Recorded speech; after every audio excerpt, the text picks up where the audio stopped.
Hello বন্ধুরা, আজকে আমি আপনাদের সাথে শেয়ার করব কিভাবে বাড়িতে খুব সহজে বানিয়ে নিতে পারবেন পনির বাটার মশালা। প্রথমে আমি একটা পেঁয়াজ নিয়েছি, সেটাকে কুচি করে নিলাম। তারপর নিয়েছি 200 গ্রাম পনির, এটাকেও ছোট ছোট টুকরো করে কেটে নিলাম।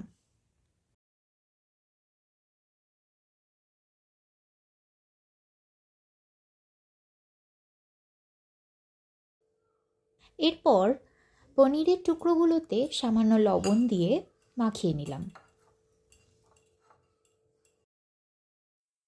কড়াইতে নিয়ে নিচ্ছি সামান্য তেল আর সামান্য একটু বাটার। তারপর এটাকে গরম হতে দিলাম। এরপর পনিরগুলোকে ভেজে তুলে নেব।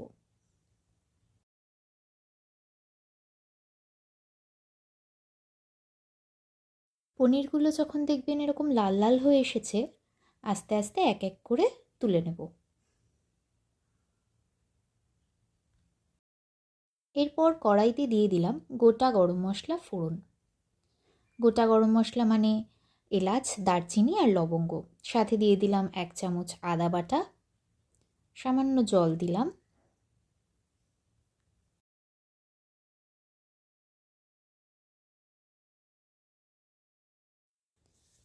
এবার দিয়ে দিলাম 1 চামচ লঙ্কা বাটা, আর দিলাম 1 চামচ রসুন বাটা। এবার এগুলোকে একটু কষতে দিতে হবে।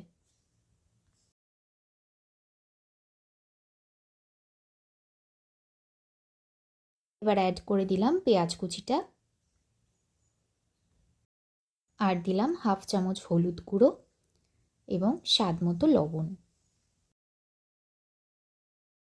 এবার অ্যাড করছি 1 চামচ কাশ্মীরি লঙ্কা গুঁড়ো।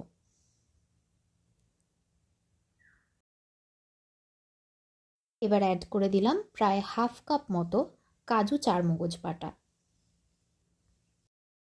সামান্য একটু জল। ভালো করে নাড়িয়ে নিলাম।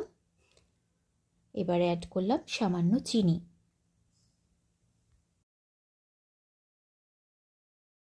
এবার ভেজে রাখা পনিরগুলো অ্যাড করে দিলাম। খুব সাবধানে নাড়বেন যাতে পনিরগুলো ভেঙে না যায়।